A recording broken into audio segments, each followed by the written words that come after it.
Choosing units of measure. We're going to start with length.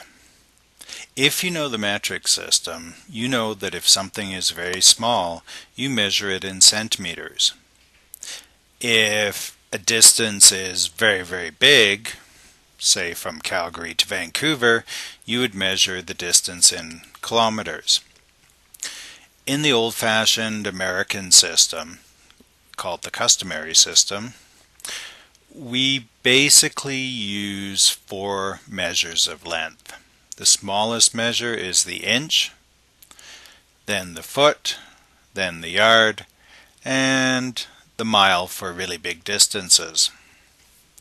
The next few pictures should give you some ideas about when to choose to use inch instead of foot, or use foot instead of mile. Hopefully by the end it will all be clear. Now, for measuring length, we have to decide what unit of measure we're going to use. If you're talking the customary system, we basically have 4 different lengths that we can use as our unit of measure. We could use inches, feet, yards, or miles. Now, a lot of what we decide to use will depend on what we're actually measuring. For example, how long is my finger? How long is my car? How long is a city block? How long is the drive to Vancouver? Probably we would say how far is my drive to Vancouver, but it's still length. Now, if I'm measuring my finger, I would use inches. My finger is about 3 inches long. I could measure my car in inches, but I would probably use feet because my car is about 15 feet long. How long is a city block? Most city blocks are about 100 yards. And how far is it to Vancouver? Well, from Calgary it's about 600 miles.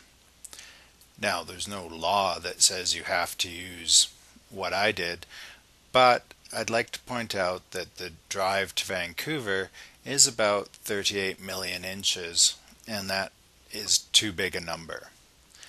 And that brings us to, why do we choose the unit of measure we do? We choose the unit of measure so the numbers that are attached to them are reasonable and people can picture them. When something's quite small, we use inches to measure it. In this picture, we have a ruler showing about 12 inches. The piece of paper is about 12 inches long. The pen is about 6 inches long. The little candy is about 1 inch long. They're all small. We measure them in inches. In this picture, we're looking at things that are bigger. These things would not fit on the top of my desk. These are the things we would measure in feet. If you look at the 2 women, they are about 5.5 feet tall each. If you look at the waterfall behind them, it's probably about 10 feet. If you look at the trees, they're about 30 or 40 feet. If you look at the mountains, they're actually about 4,000 feet. All of these things we'd measure in feet. Now, if you're doing math questions, they probably want you to use yards. A yard is about 3 feet, which means we'd still measure the women in feet because they're not very many feet, 5 or 6. If we're looking at the waterfall, 8 feet, that's not even 3 yards. We'd use it. If we're looking at the mountains, that's 4,000 feet. That's a big number. So in a math textbook, we'd use yards.